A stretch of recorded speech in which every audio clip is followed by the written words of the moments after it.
welcome to Varn Blog. And today I'm here with Nurse John, longtime friend of the show, one of the first patron backers. And we're talking about an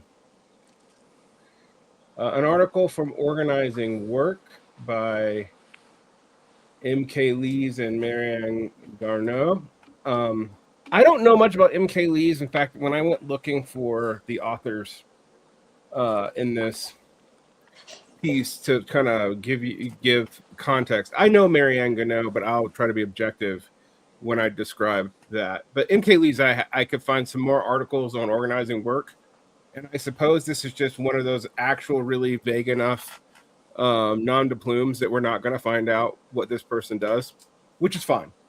Marianne Garneau was an IWW organizer. She may still be an IWW organizer. I don't know, although I don't see her listing that. She was very active as kind of a semi-professional organizer in the late aught teens and the early 2020s. But with the caveat as she seems to have quit writing, participating, and doing anything public in labor organizing in about 2023. I literally couldn't find anything from her past that point. She did this website that we're going to be reading this article from called Organizing Work. She was involved in a project that was tangentially involved to a project I was in called Ritual 2.0. I was involved with Ritual for a little while. Ritual was a Leftcom successor to the Red Star. None of these publications ended up mattering. They were all tiny. My one interaction with Marianne was her accusing me of lying about shit that I said happened to labor organizers in Egypt because she didn't know who I was. And I responded to how would a labor organizer in New York know what went on the ground with small-time labor organizations that were informal in a military dictatorship in Egypt. But that was just me. And I guess I bring that up because one thing that I feel reading this is this article feels very attractive if you've ever done labor work, but then when you read it, the way they talk about labor work, they feel like at best staffers and at worst hobbyists, which is ironic given what the article is about. And I wanted to get your take on that, Nurse John. Yeah, for sure. I first came across organizing work about 5 or 6 years ago, and as someone who does workplace organizing at my workplace and generally in the community around where I work, it was I think that one of the things that Marianne did by setting this up, it was a blog specifically focused on organizing questions, and I'll give all credit that was that there have been moments where the things that they offer and the perspectives they offer have given people, I think, a touchstone, because a lot of what the actual nuts and bolts of organizing is either locked inside of unions. It's kind of institutional knowledge, or it's kind of kept in kind of cloistered off from just things that you can teach yourself while you're trying to solve problems at work. But the more you kind of find out about some of the people behind it, you get less enamored by it. And I think everyone should approach anything about organizing from a critical perspective, informed by your actual experience organizing. And I will say that if people are looking for something like this, it's going to be informed by rank and file in organizers. I really highly recommend people take a look at firewithfire.blog, which is written by a rank and file education worker in Minnesota, who I have a lot of respect for their work. Also a former IWW member and trainer. Yeah, I think one thing I should be very clear is the one thing I do know about Marianne Garneau, she was other than what I mentioned, is that she was an IWW trainer and organizer. I have never been in the IWW. I notoriously tried to join twice in Salt Lake, and there was not enough of an active chapter to take my local dues, so they took my national dues and never got back to me twice.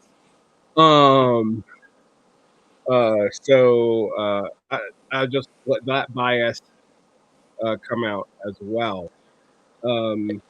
And I'm an off and on IWW member, depending on how useful it is at any given time. And I highly recommend people who are looking to get into organizing definitely check out getting involved enough so that you can get to an OT 101 and 102, because those are, I think, some of the best training, like best way for someone who isn't in a union to get the experience, the training experience of how to organize at work.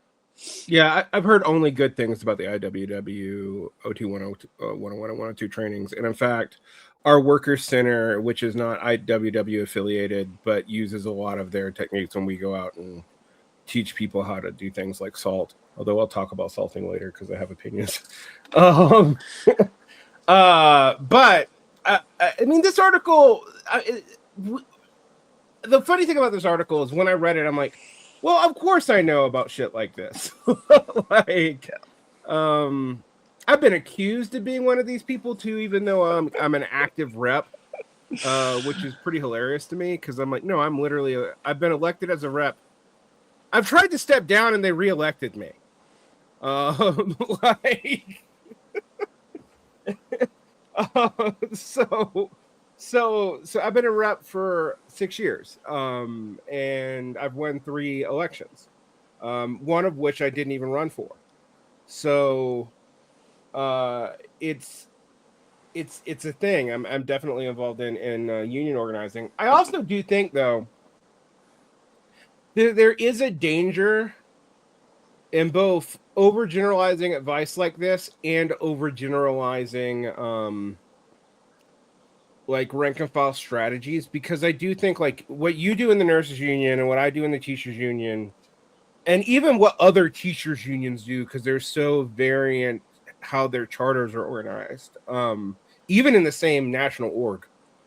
So for example, like they're like a lot of the Midwestern National Education Association chapters don't let admin into the same union, and many of them will let staff into the same union. In Utah, admins in the same union and teachers and non-licensed professionals have a union, but it's separate from the teachers union and very weak.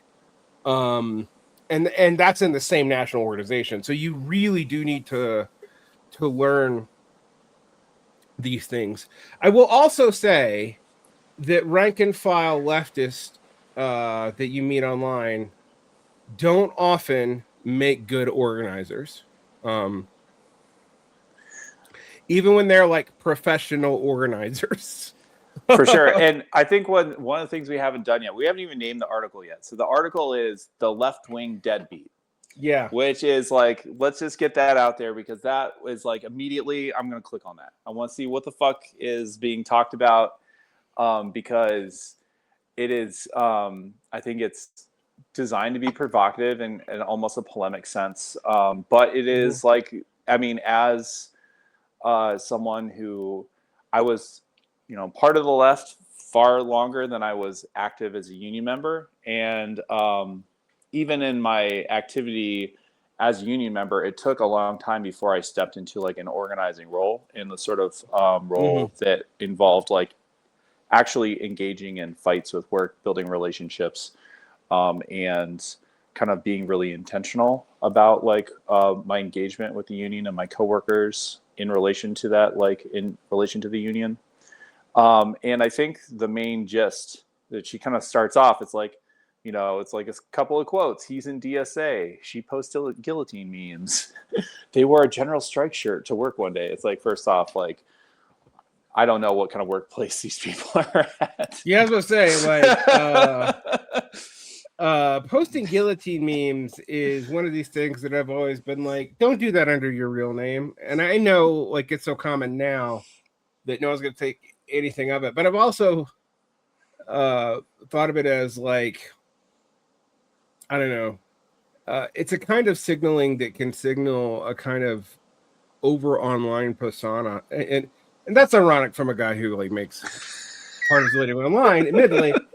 But it is a tell. He's in the DSA. There are some great people in the DSA. I'm currently in the DSA. You're ex-DSA yourself. But I don't know that many rank and file union members in the DSA who are also really participatory in their union, unless they are specific organizers and salters.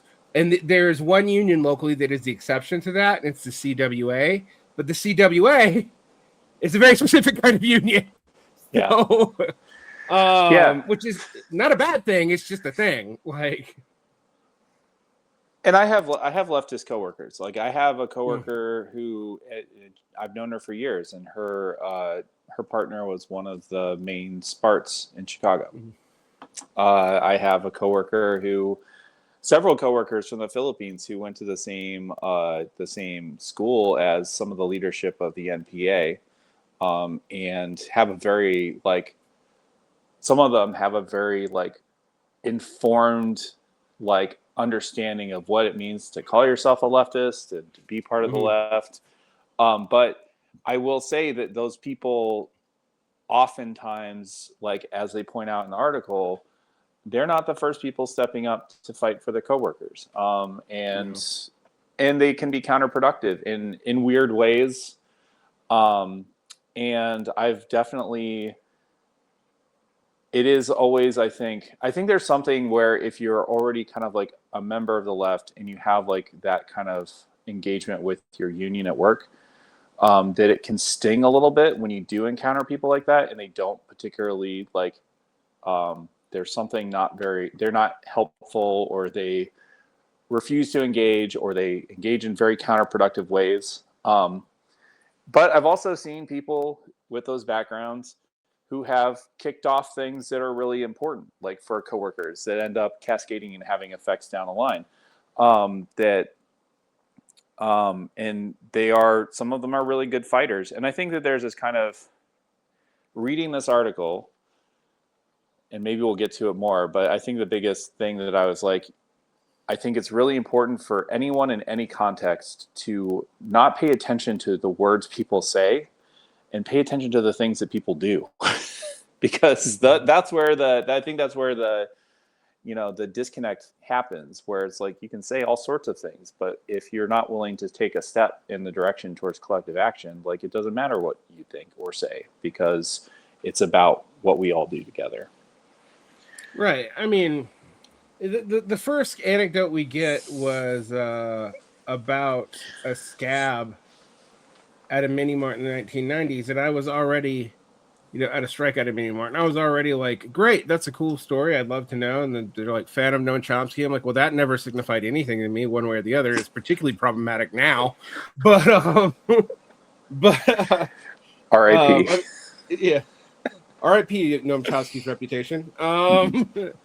But I was thinking about this though, and I was like, a wobbly in the Pacific Northwest have been trying to organize the small shops and relates about, the virtue signaling coworker. And I'll just read the quote. I met him through Rojava Solidarity activist circles. Well, right there, I don't know what that has to do with work. Before I started working there, he's a leftist professor type in the shop, reads all the philosophy books and listens to Murray Bookchin books on tape. He asked me about organizing once about 6 months ago, very off the cuff, and we had lunch and had a short conversation about it. I tried to follow up with him regularly for a while, and he ignored my text. I finally got to talk to him in person, and he told me that anarcho-syndicalism is a failed revolutionary practice for late capitalism, that unions had outlived their usefulness as a revolutionary vehicle, and he was planning on opening a small business. Now, I would say many such cases in my life. I have known many people who will use ex-revolutionary practices and then open up a small business. I've even known people in the IWW to have been corporate investors, which I was kind of like, how? I guess you technically don't employ someone, so you do meet the definition of not a boss, but that's a tough one. I can only think of one such case, though. And then the next anecdote we get. There was on adjunct prof at a redacted college that my coworker and I went to talk to. My coworker was listening to the lecture before the end of class. It was all about feminism and bell hooks and radical revolutionary ideas. Asterisk. As a Marxist, if you mention bell hooks to me, I automatically look askew. But nonetheless, we're not going to unasterisk. This person was not interested nor supportive of a union in any way. I don't know. If you know what bell hooks was a landlord, maybe that shouldn't be surprising to you. I've not seen so many times in academia. The Marxist professor, the prof who talks about really radical ideas, when it comes to putting some of these radical ideas into action, they are nowhere to be seen. And I will say, Marxist professors who don't even support adjunct strikes are one of the banes of my existence, and they are real. But the person this person's describing is not a Marxist. They're feminists, and which is fine. And you can be a Marxist and a feminist, but not usually citing bell hooks. You're not. And I mean, I'd like to know more about what's going on. Part of the other thing with a lot of this stuff is that we're not getting any timelines on any of this stuff. And so if you had the grad workers organizing at University of Chicago started as an IWW campaign in like 2008. And their first like real like strike activity and like real like collective action that was really publicly surfaced was in 2017. And so the idea that you might talk to somebody maybe in 2010, like I don't know when these things are happening, and maybe they might blow you off because they don't take you very seriously, might have more to do with like the actual material conditions where they're at.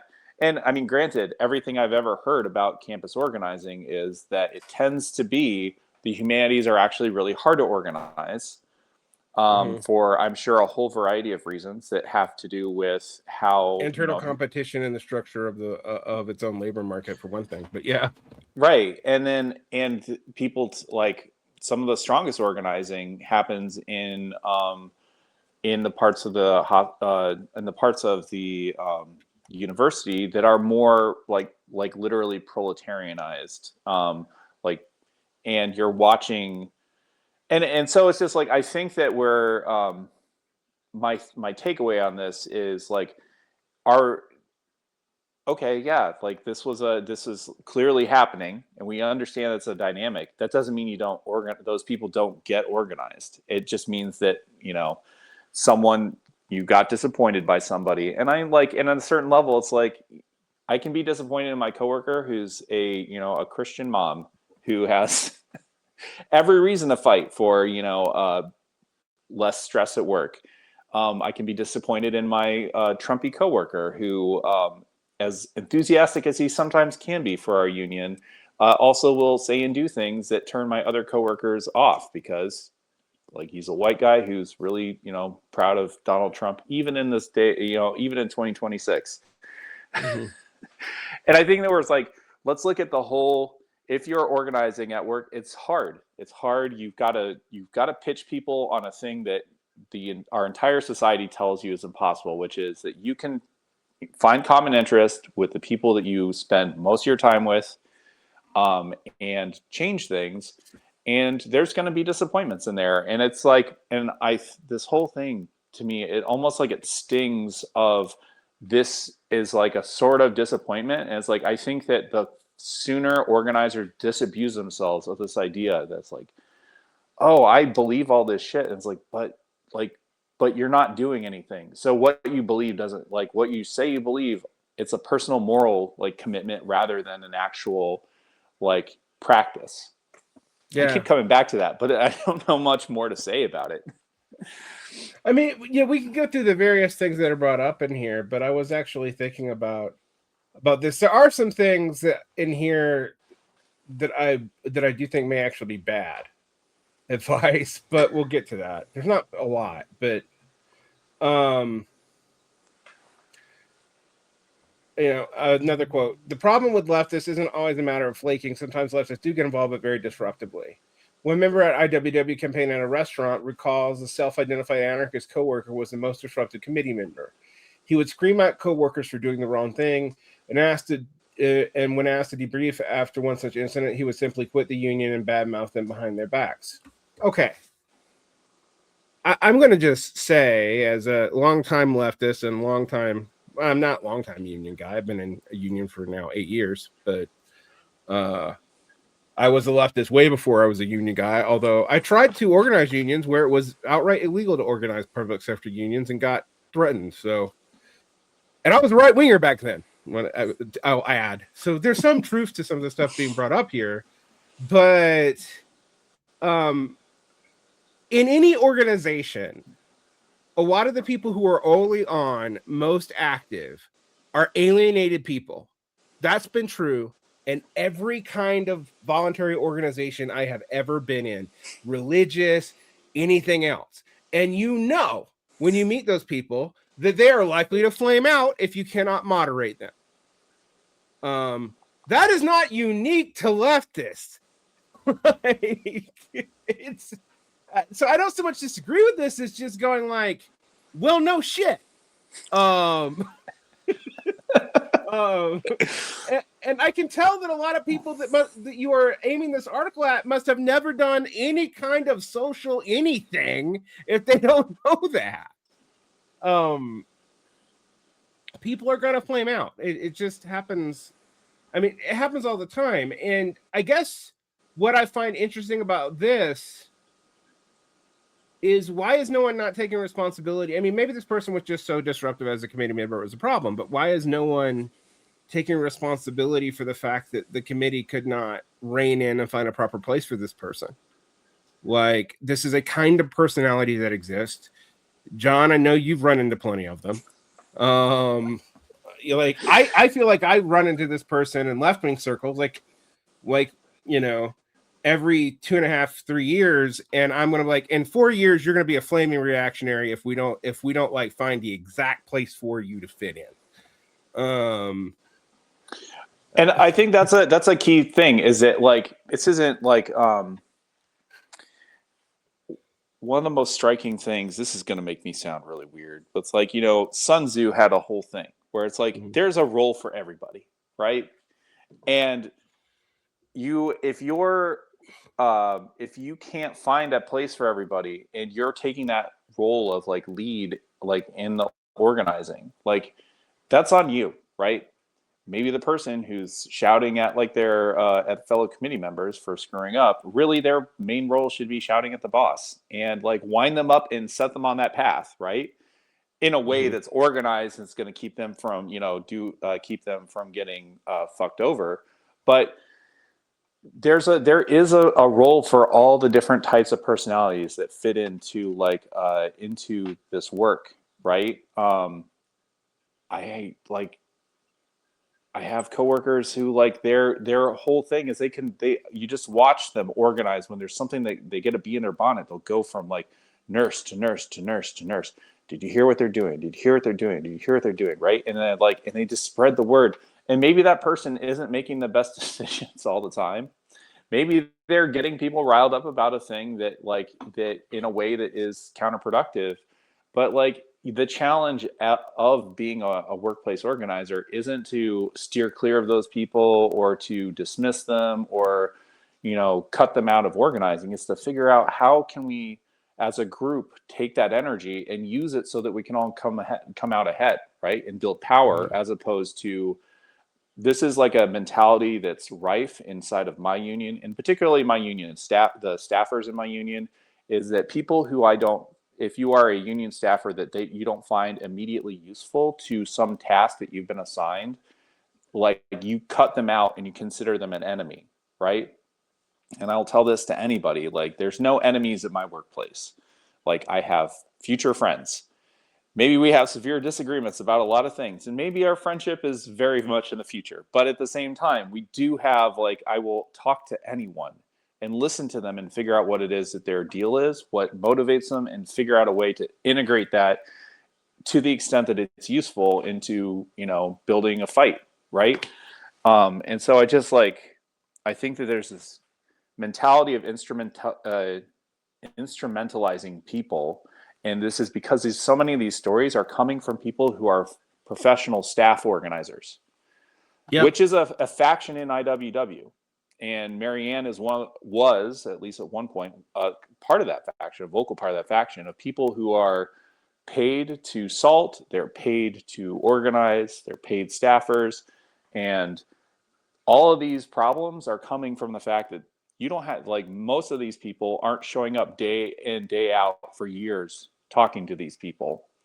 They're encountering them once or twice, and then they've decided this person isn't helpful, or they've encountered them in one circumstance. You might find a person who is vocally your enemy and disrupting things in one context, and then maybe a year or two down the line, they see the light and they come and they're incredibly helpful and useful, and like they're incredibly helpful and get things done. It's about accepting that people are going to come in at different points, and it seems like a lot of these are the stories of failing on the part of the organizers to figure out what it is that's making these people tick.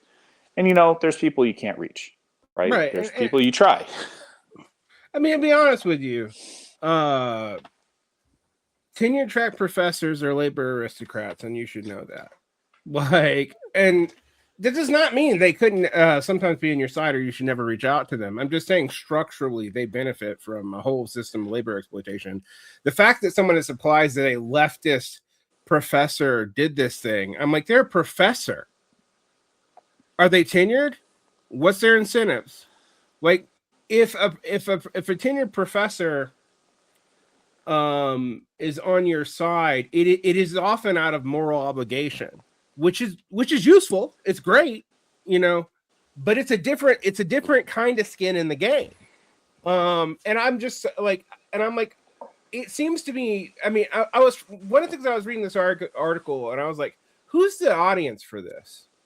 Because if you've been in a union or you've been in some of these environments for a long time, this should be obvious to you, the stuff that's true. Now, I realized when someone shared this with me that, like, well, a lot of the left we deal with, it's not just that they're not in a union, they can't be in a union. They don't work in areas that are unionized.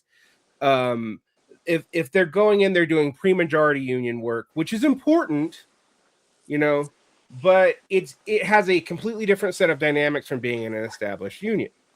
And I am a big supporter of pre-majority union work. I don't want to sound like I'm slagging on it. We're a declining sector of we're declining in our density in the sectors we are historically strong in, outside of nursing and teaching and the police. Are sectors that the entire economic sector is in decline. Like, it's not just that the unions are, it's like, well, the car industry. For those of you who are listening, I'm sorry that I spit in your ear. The manufacturing, well, you've been automated down forever. One of the things that's very interesting about, say, tech today, which is being hit very hard, is being proletarianized in front of our eyes, is that they don't have those institutions because they never had them, because they were labor aristocrats, and now that they're being de-aristocratized. And I use labor aristocrat in the same way old IWW people do. It's not even a moral judgment. It's like you have a special relationship to labor because of your sector, or because of credentialing or whatever, that makes it hard to scab on you, and thus your incentives are going to be different. I feel like we need a new name for that. Yeah, but people say PMC, and that's not true either. Yeah, it's true.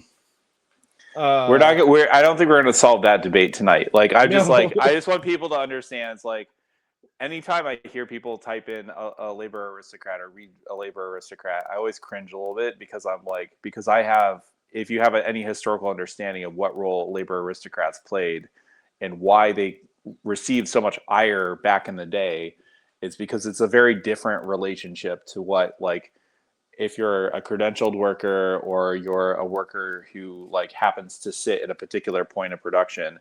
Because I think, we're talking about professors and their relation, and like tenure professors, and how that raises challenges because they're going to have like a different relationship.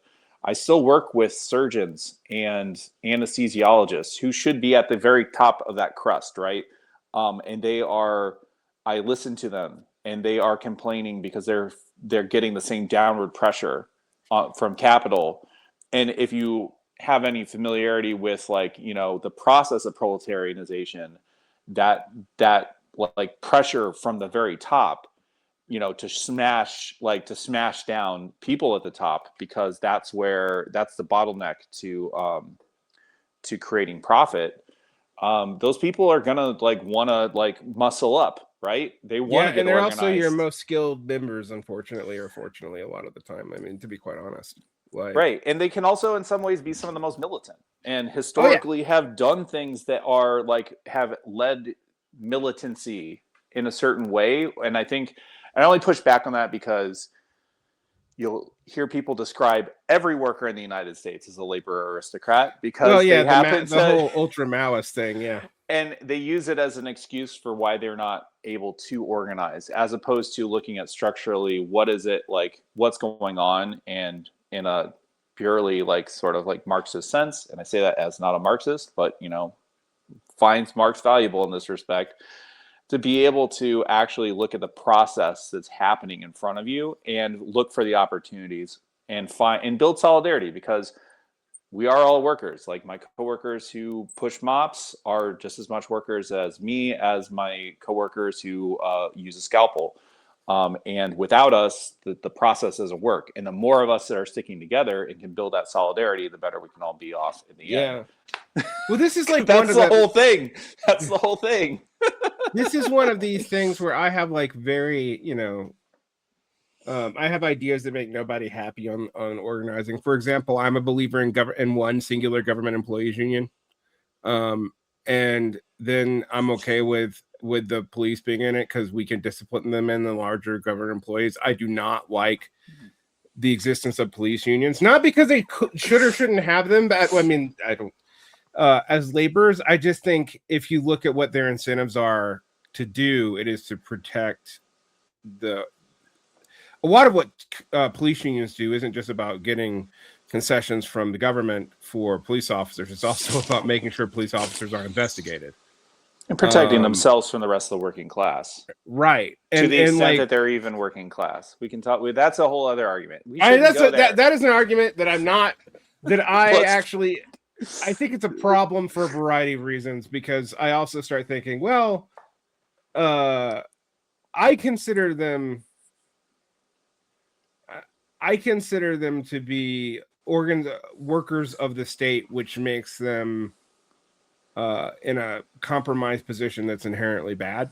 But to me, that does not mean one way or the other. Whether or not they're workers is a whole different question, and one I can't easily answer without also bracketing out whole groups of people who we normally do consider workers.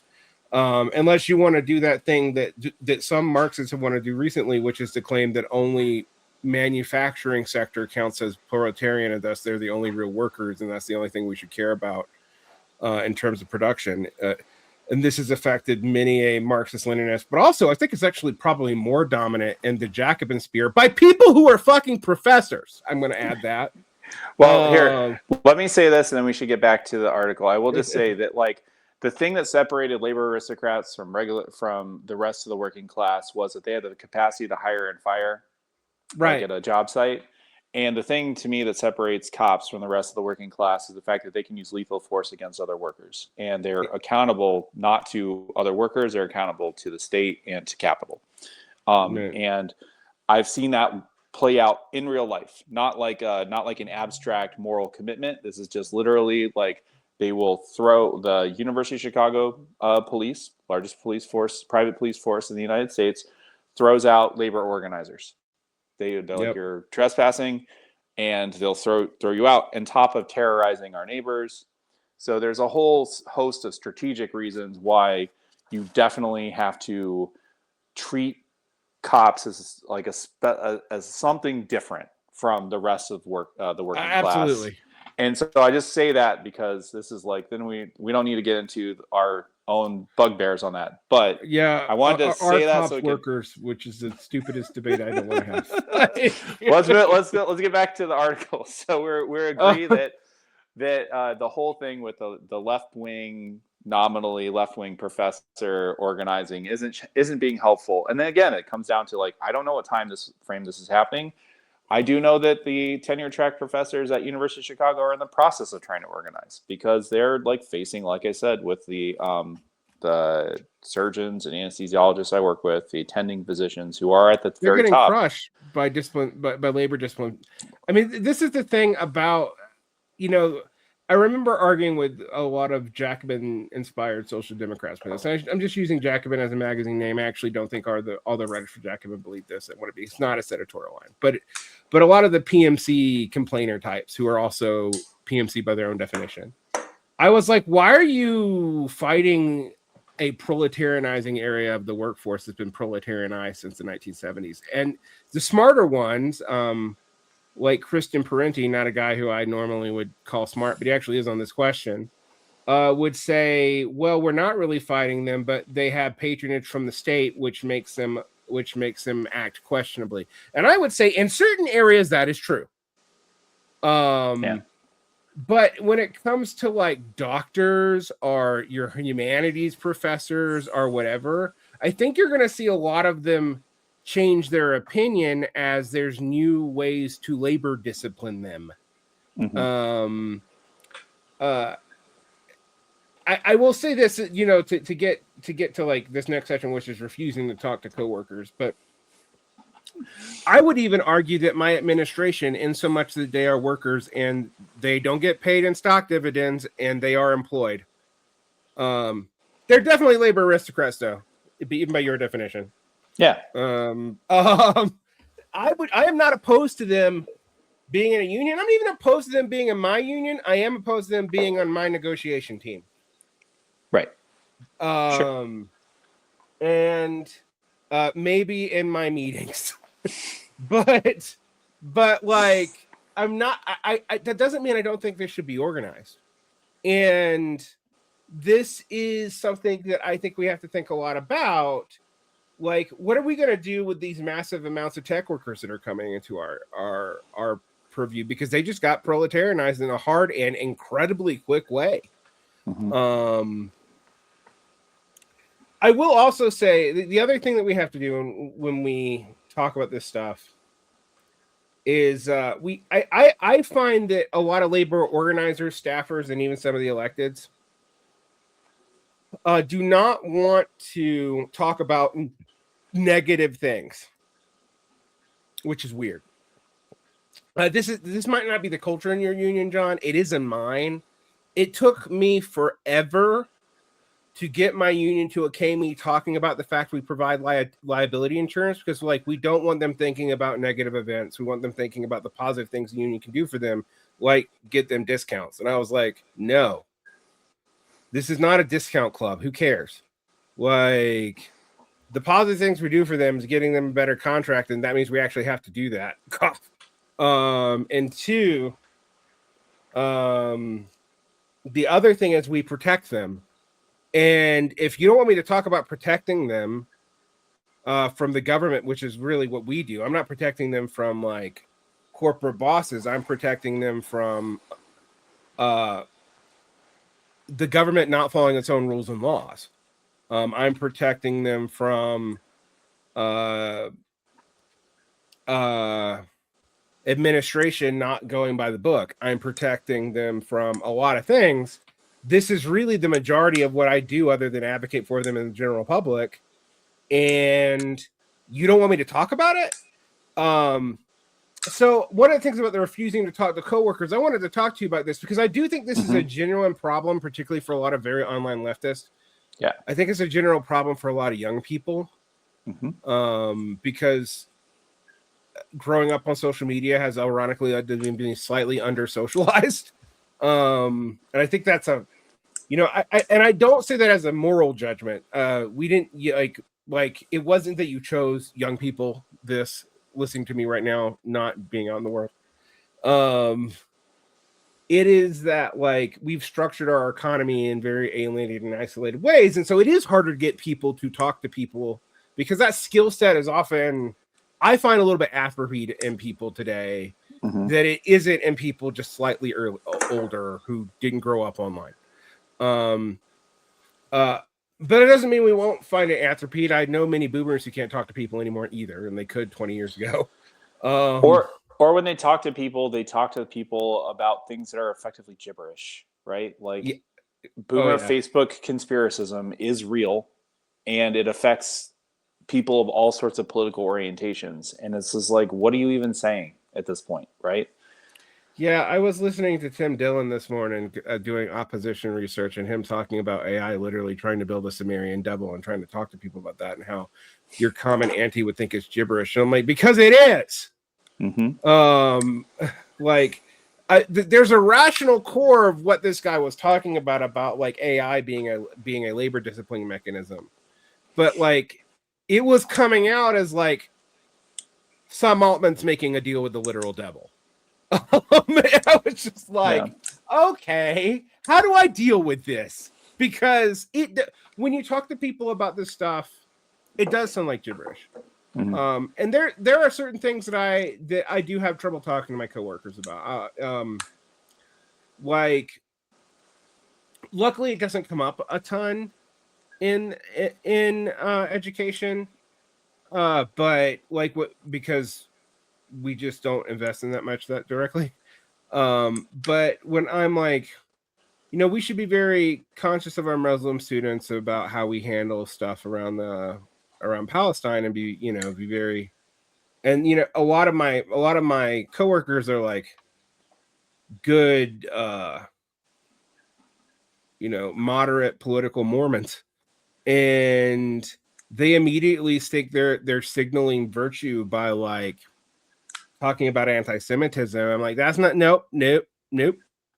It's not what we mean here. Anti-Semitism is bad, but that's not what I'm talking about. You do not need to be lecturing your Palestinian students about how awesome Jews are. I say that as literally the only Jewish person or I'm not even that Jewish anymore, but literally the only person who's ever like been a member of a Jewish congregation at this job site. So and I get that can cause fear, but, I will say, however, we thought that we were going to get a lot more pushback about protecting our students and things like ICE. Even I have Trump supporters in my job who are actually good on this. It's weird. I don't understand it, but they are. And I don't question it. I'm just like, I'm going to just take advantage of this cognitive dissonance for what I need to do right now. But anyway. One thing I will say, because this is like a specific scenario where they train people to do one-on-ones, they have like, scenarios and things like that. And that's all super important for getting someone to be able to do a one-on-one organizing conversation, which is building block of organizing. You got to be able to talk to people. Organizing is about building relationships or figuring out how your relationships can help move people towards collective action. As someone who, when I'm not doing workplace organizing, and I haven't been super active with it the last year because of reasons, but it's still a thing that I've done plenty of, is tenant organizing. You can only talk someone through how to do a one-on-one conversation with their neighbors in a building so much. And you cannot trust that they're going to be capable of having those conversations until they see someone do it themselves and watch it go reasonably well, and not create like a meltdown or like, the sort of imagined consequences for having like a social interaction where there's like an actual like real concern that needs to be addressed. And I think that like, because so many of these stories I think are coming from union staffers, you find like I honestly believe it's like, if those union staffers haven't sat through and demonstrated a one-on-one conversation with like a coworker in a way that's like structured to show someone how to do it, like one of the very first things that we've done to kick off tenant organizing campaigns is we have tenants who have a problem. They come to our local tenant union org. We talk to them about their problem, and then we're like, okay, let's schedule a building canvas, and we'll come and we'll walk you through the first couple of conversations so you can see how it goes. And then you watch people just take off. It's really amazing. And these are people who are the poster children for who these folks are sounding the alarm on. It's like, the insurrectionary anarchist who wants to, like, smash the landlord's front window. Like, you can actually sit and walk them through how to have a real conversation, and once they see you do it, they're like, it's literally, I've seen it's off to the races. It's amazing. And part of the thing is that there's clearly a step missing here, and it comes back to that. It's like, you can, if you trying to get someone to do a thing and they signal willingness to do the thing and they have the ideological, like, commitment to do the thing, but for some reason they're not doing the thing, there's a disconnect happening where that person still doesn't have the confidence to have that discussion. And that is on you, as, like, if you're taking lead at organizing at work, or if you're some sort of labor union staffer, like, your job is to instill the confidence to have those discussions. Like, and as alienated as everyone is, you should be able to, if you have skill and experience and the motivation, you can get people to that point. It just takes time and effort. And you actually do have to, again, look at people who you're doing this with, not as a checkbox, like, a literal, like, line item on an Excel sheet that you're scratching off if they're not doing something. You need to look at them as a human being. And, like, I think that a lot of the problems that these people are facing are that they're either under some sort of time constraint or some sort of organizational pressure to keep moving and not take the time. And a lot of organizing, it's almost like, the Mike Davis book, Old Gods, New Enigmas, where they talk about, it's like tending a garden, right? It's not like this, shake and bake and it happens. Yeah, you have hot shops and they move fast, but if you're hitting these walls, it's probably you'd be running into these walls regardless of people's ideological priors. It's just they lack that confidence. And I will say that also, I think that a lot of people who are of the left have a lot of trauma and experience by saying the things that they believe, and family, friends, community members, bullies telling them, to shut the fuck up and that they're a bunch of pinko commies and, like, they don't want to hear nothing from them. And so you got to help people work through that. And as a workplace organizer or as a staff organizer, like, you're literally paid to do that. It's like, if you're not instilling that confidence, and that maybe that requires people to see you do it in real life with your coworkers, then you're failing at your job. This is a document of failures. Like, these people are failing to do what they say that they want to do. And I understand, like, it can be frustrating, but at the same time, like, anything important, you have to take time on. You want to rush shit, you're gonna run into things like this. Yeah, I was thinking about this the other day, because there's, like, a flag in this section on not talking to coworkers on the DSA, and, like, you and I mean, I'm a little bit more willing to defend the DSA than you, but, we're both notorious DSA slaggers ourselves. They have plenty to say about us as well, Varn. Yeah, they do. I know, even though I'm in them now. The DSA members did something that many leftists do these days. They skipped over their own workplace and saw out activism that wouldn't involve one-on-ones with confronting the boss. They organized a large fundraiser for a nonprofit called Justice is Global. And I have to ask, though, I'm going to go back up here. I'll give the context for this. With nothing left to do but start one-on-ones, all of them dropped off the face of the earth. They stopped organizing. They said, we're scared. We're kind of like our bosses. The staffers pointed out that the company had just been brought out by multinationals, which was already making cuts to benefits. We're like, guys, you have to talk to your coworkers, and they just wouldn't. Now, I say that because I have no idea why the DSA members in this group that failed, which is a subset of this group that failed, why they're being blamed for starting a nonprofit called Justice is Global because they didn't do successful one-on-ones. Because I'm not even sure they're trying to address the same problem. Right. And I almost am like, are you mad that people are trying to walk and chew bubblegum at the same time when something went tits up? I mean, that's a notorious thing I've run into with DSA people who also happen to be staffers in some sort of organization, where it's like, if the thing that they want to have happen isn't the only thing happening, they get like it really drives some people like really nuts. And I'll just say this, like, yeah, they were clearly capable of organizing. They organized a room full of coworkers to show up and who were interested. And then the next step would be like, okay, you got all these people here. Let's be prepared for for having those discussions and directing people towards the workplace organizing, right? Yeah. And I'm this also going to be honest with you. I don't believe this anecdote. okay. I mean, Um, I'm notorious for taking people at their word. For no, being no. like terrible. I believe that this may have happened, but I don't believe they said we're scared. We're kind of like our bosses. We kind of like our bosses.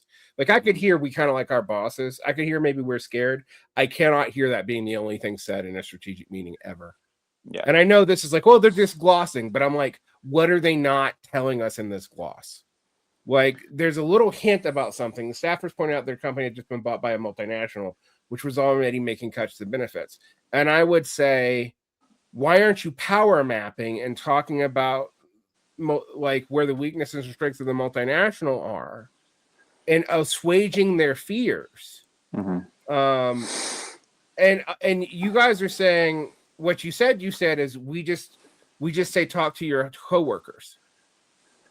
And they were like, well, they just wouldn't. And I'm like, did you give them talking points? Did you power map? It doesn't sound like it from your own anecdote. That's what I mean. I don't believe this anecdote. There's stuff missing. Yeah. And it's not because of left ideology. And then, I admit, DSAers often are, they're not all, but often are professional activists. In fact, I'm just going to say when someone calls themselves an organizer and they're not in a specific union, in a specific shop, I'm usually like, are you a professional activist? Because, and there's a place for the professional activist. I'm not even going to say that it's necessarily bad. I've never been it. I don't know if, John, if you have, but there are plenty of people in my circles, though, who have been professional activists. But that's kind of a different thing. And like, if they stop doing something, then they stop doing something. It might have nothing to do about just talking to your coworkers. I'm just like, there's so much here that I'm like, again, who is this for? And what did you do or not do? I actually can't learn much from this anecdote. Like, this anecdote is actually not super helpful because it's vague. It's clearly leaving some stuff out. And I don't know what the strategic benefit is, or would have been. Okay, so I'll read the next part of this. The organizer went at their invitation. It was crazy. There were 20 people there, and almost everyone was from their workplace. And they would have doubled down the committee size if they had just talked to people in that room about a union. Sure. Or not. Or not. You can get 20 people in a room, and one person is the person who's going to step up in a space. Yeah, I was gonna say, I've gone and spoken to all kinds of shit and gotten I have to be very careful. I don't want to betray my union, and since I don't want to say what even union I'm in, but like I have very high union density at my school. We're among the highest in my district by a lot. Part of that is because the nature of my job is a little different. We're not segregated off in classrooms all the time.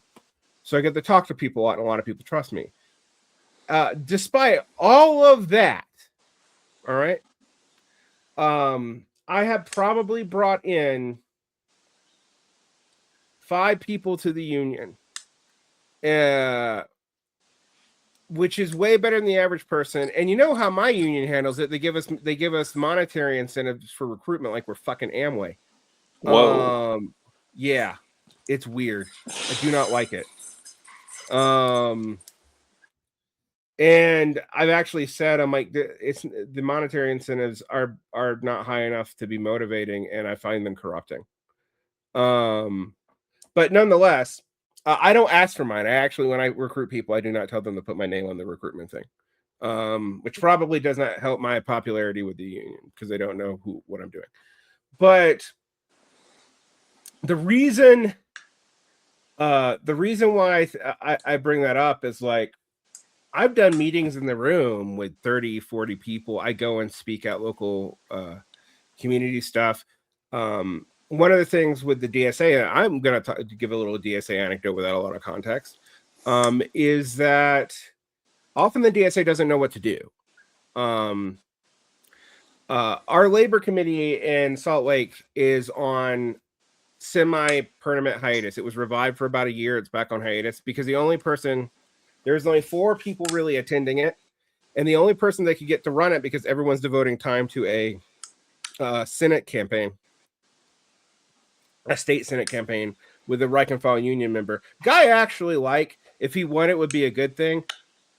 I'm going to be honest, though. I think his odds for winning are like 1 in 100,000. But I'm down. I'm not canvassing for him because I don't canvass for Democrats, but I'm down. But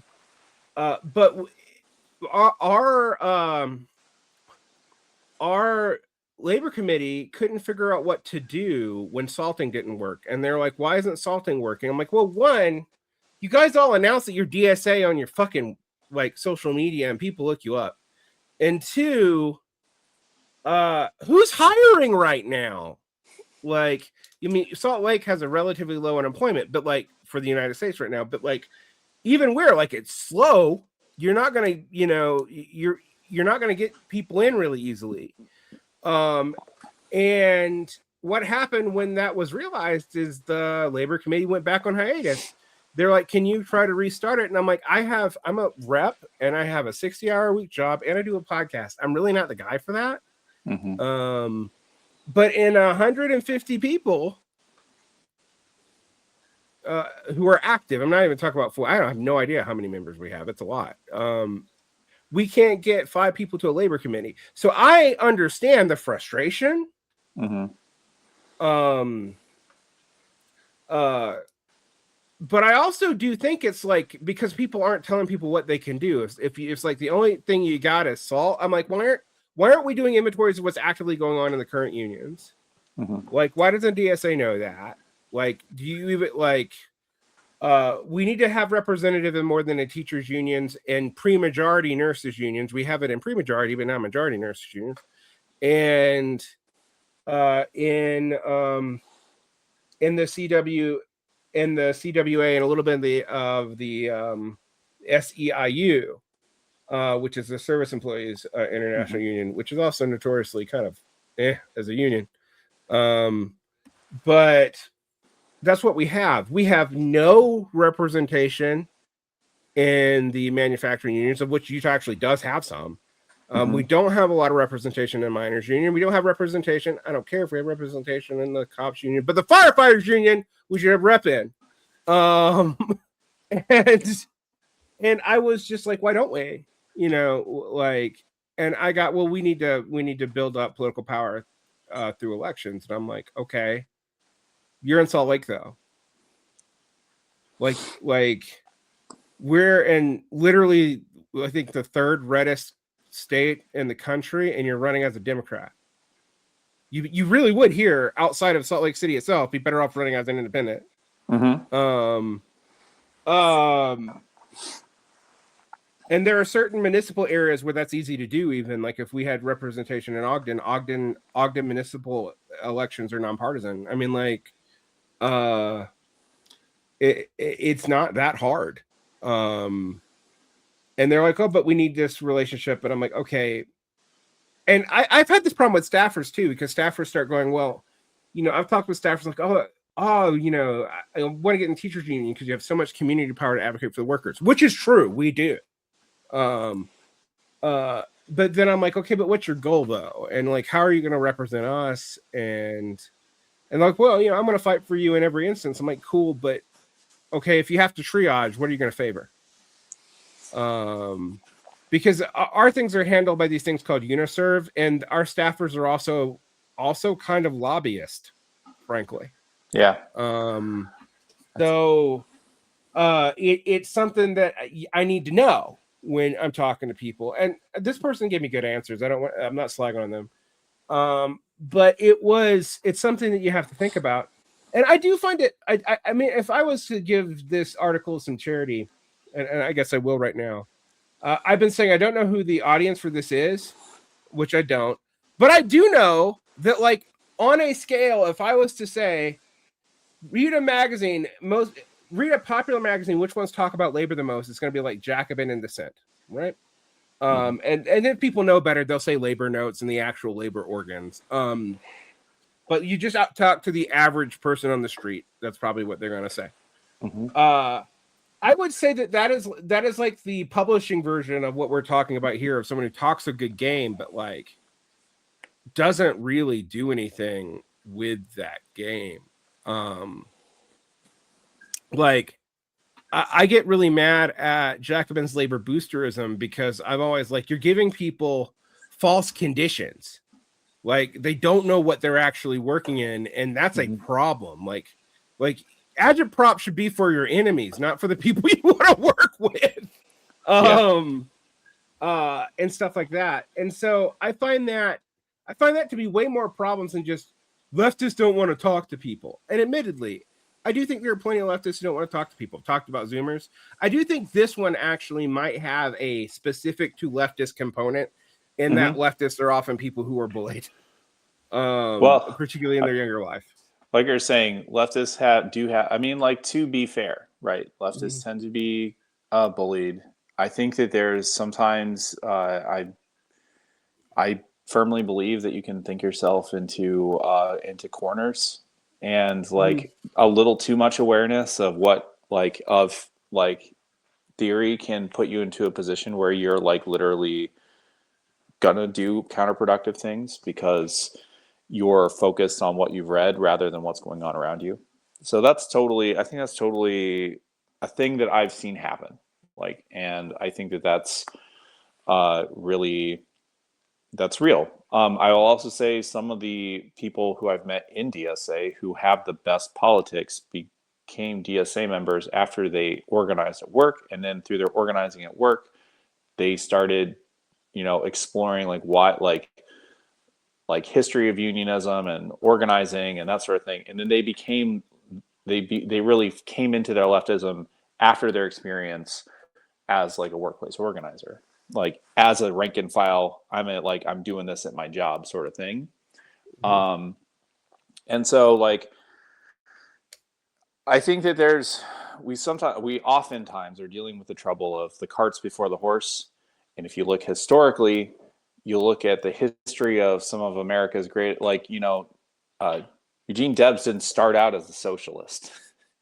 He started out, I think, as like a Presbyterian.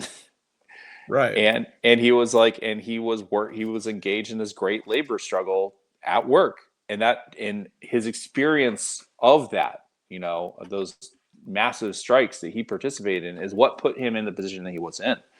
And so I think that also, because so many people become nominally members of the left because of their exposure to ideas at school, at work, or not at school, like at college, they kind of have a received idea of what this all means rather than it's coming from their own personal experience. And so I will 100% say that like you're going to be better for coming to your leftism through the material conditions surrounding you, rather than having read a book and deciding that these ideas appeal to your sense of morality or justice. Because all this stuff should effectively be the ideological trappings of all this stuff should be tools, right, to change the world, not like, something that just like fire in your belly. You want the fire in your belly, but it's got to, but I think it's a lot sharper and more directed when it comes from your actual lived experience rather than through just reading. Though I've been known to read a lot. Yeah, I read a ton. We're gonna get close to the end because you're gonna wrap it up. Do we want to talk this last bit of where they're talking about like the militancy where you last expect it? Yeah, because I think this is actually kind of good, as often as you're not expecting the militancy where you least expect it to. Because I will say, one of the best people in my union is a Trumpy guy. He's also a Teamster, which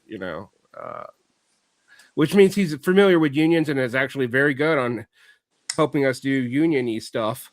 My union doesn't even like to call itself a union. I will also point that out. It's an association. Shut up. We're a union. But I will also say that like militancy like this is often piecemeal. And I do think you should expect that. Like people might be militant on a certain thing, and they might even, and that might make them great for your union, great in the struggle. They may even become leftist. I don't know that you always see it transferred from domain to domain. I mean, this is even true for me. There's certain leftist causes that I think are important that I also don't do that much about. Like, because there's an opportunity cost, and I think there's better people who to handle the subject than me. But I do find this part to be kind of true. You don't know who your most militant people are going to be.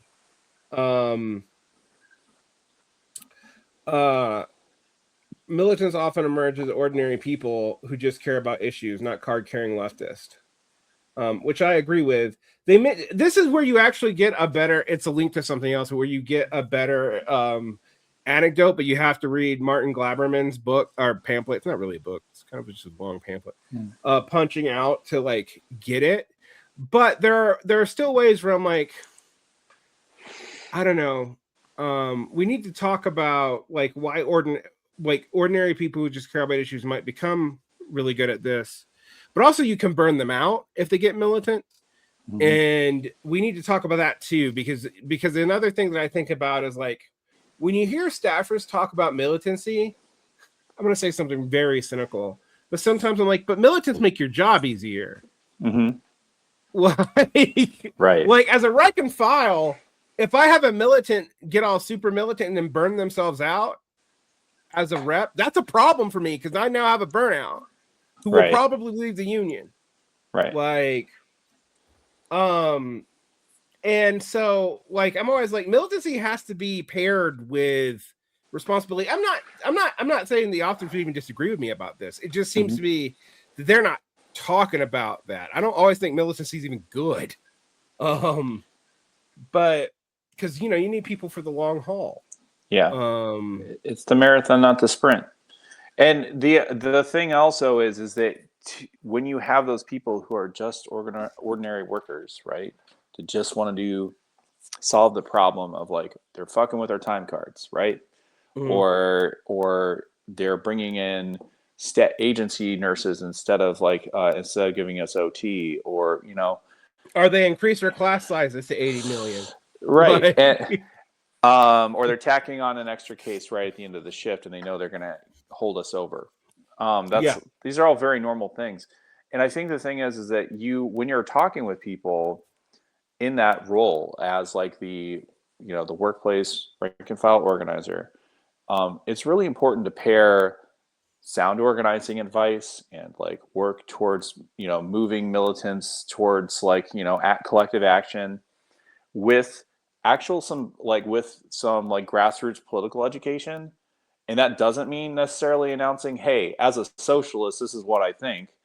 But you're like, I'm always saying, it's like there's the law, but the law isn't really for us, right? As working people.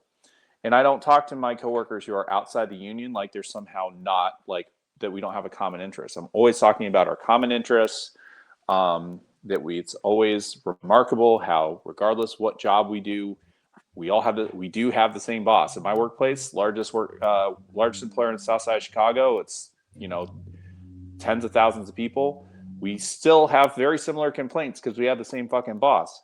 And I think that if you're encountering these people who are the ordinary worker who just wants to deal with like some bread and butter issue, and you're not adding in like a subtle political education along with that, you're failing them, because there'll be a time when they need to make it, when you need them to do a thing, or when everyone needs a thing to happen, and that person all of a sudden might be like, well, I don't talk to them because they're from another country. And that's real, right? You'll run into people who will start talking shit about well, those workers, they all act a certain way, and you know why. And it's like, what you're doing is now you've gone from being a superstar who's really making things happen to someone who's actively making things worse. And I think that there's like this fetishization of like the normal worker that happens in labor notes. It happens in some of these like formations that like kind of it's a workerism. Well, if the workers want it, that's what's right, right? But if you're not bringing a certain sort of strategic wisdom informed by like a political orientation that recognizes a kind of universal class interest, or tries to find like expand the class interest to the points where it makes the most sense. Like you want the water to fill the glass, right? You will shoot yourself in the fucking foot. You'll end up with people being like, well, I want to try, we should maybe have a strategic, communication with the police union for like the university police 1 year before George Floyd. And you have to be able to be capable of having a political discussion about why that would be strategically a bad idea. And the average worker may not see that as a bad idea. They may be like, oh yeah, that's great. We should talk with them. Maybe they can help us out with this or that sort of thing. And if you don't have a sort of political critique of that, why that might be a problem, you can end up shooting yourself in the foot. So right. I just want to disabuse people. It's like, I think there's this idea that you have this like platonic ideal worker who's like, they don't come with any preconceived notions, but they have all the right relationships and they know all the things to do and they know how to, and they're always going to do the right thing. That's how you end up with Sean O'Brien, right? Deciding to cozy up to Trump because he thinks that Trump is like, well, Trump talks a big game about, manufacturing jobs and like, of course there's going to be a percentage of Teamsters who like are Trump voters because that's just true. But when you start cozying up to people like Trump, then you start hurting yourself in the long run. Right. Just like if you cozy up to Democrats, you cozy up to anybody who's a politician, you start painting yourself in those corners. Right. I mean, even Sean Fain, I was about to think about that because Sean Fain cozied up to Democrats and he was like, did his, what was it? Ross Perot was right thing. And I was like, actually, fundamentally, Ross Perot wasn't right. Tariffs didn't do what you think. That wasn't what NAFTA was about, even. That wasn't what undercut the American worker. The reversal of tariffs happened between the 1930s and the 1970s, not the 1990s. And, I find, but then you'll hear people like Bashkar Sankar be like, we need to run Sean Fain for president of the United States. And I'm like, you need to shut the fuck up. Let Sean Fain get this general strike thing off the ground that he's been trying to shop around. I would like to see that happen first. I would like to see like a few general strikes. Yes, I was like say I would even escalating. I'm willing to give Sean the benefit of the doubt to be fair, but he's got to actually pull stuff off. I guess the last thing I want to very quickly address because we have to tie this up. But it's like. The last thing I think is like maybe I don't know why Marianne Garneau just kind of disappeared because I can't find anything of her advocacy as for 2023. But I was reading this and I'm like, this is a bad omen. Whatever the explanation for this phenomenon, the correlation is too strong to ignore. I could talk about many correlations that are spurious that are too strong to ignore. If you're going to heed the lesson. Not only do you need to stop steering towards lefty coworkers, which I might agree with, you might even swerve to avoid them altogether. And I'm like, a lot of this kind of workerism ends up being not just very right-wing workerism, and often turns on labor itself too. Absolutely. Now, I don't know that Marianne's done that. I have no evidence. I don't think she has. I think we'd hear about it actually. But I do think this leads to a lot of people leaving the labor movement eventually because it's like, no, there is no like non-ideological thing to deal with. We can all talk about the flaws of leftists, and many of the flaws of leftists mentioned in this thing are things we've all encountered and are real. But also there are other groups with flaws. You just don't hang out with them. I could talk about the flaws of Mormon organizers too, but I don't. and they're specific. They're actually a little bit more specific, to be quite honest. I mean, I'm on the south side of Chicago. Like, so many of the people who they would be tagging as like the people to be like focusing their organizing energy on are looking at what they're doing as one step up the Democratic Party machine. Like, it's literally that. Like, I know those people, and yeah, they're not leftists, but they're definitely like they see the union as a stepping stone towards some port of, like, regular working people have all kinds of ambitions, and many people see the union as a vehicle for their ambitions one way or the other. You know, I'd be wrong to say that I don't have my own ambitions, because I want the world to be a different place than it is. I've got insane ambitions when you think about it. All of us. But I think that I read this, and I recognized, like you said, superficial truths that but there's a lot of gaps in what's being described here. And I think that it's used as justification, frankly, by union staffers because what they're looking for really, in my experience, are people who are pliant, people who don't have a critique of like how the union operates, because they literally don't know. And I think that it's just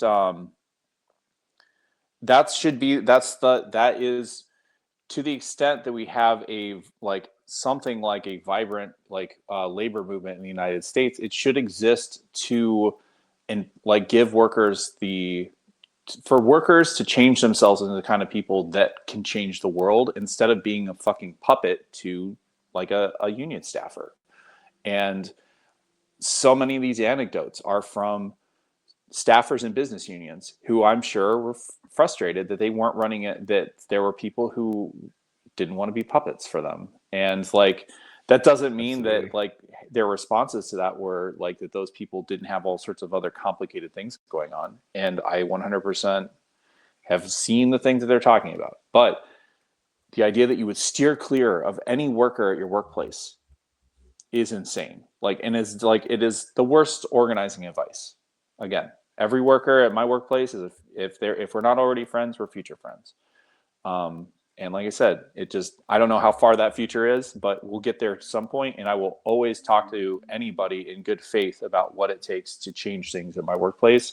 And I think that if you are a average person organizing at work, that should always be that should be a cornerstone to your organizing attitude. Yeah, absolutely agree.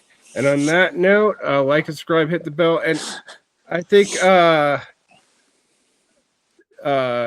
people will be seeing Nurse John back on the show, because I think we want to do a couple of talks about labor organizing. I'm kind of tired of it just being something that I talk about behind a paywall on this wreckage. I was about to say Antifada, because even I'm not used to the new name. But anyway, so you'll see Nurse John again, and we'll be talking about probably McAlevey and Kim Moody and all the big labor theorists. All right. See you around. Solidarity, folks. Solidarity.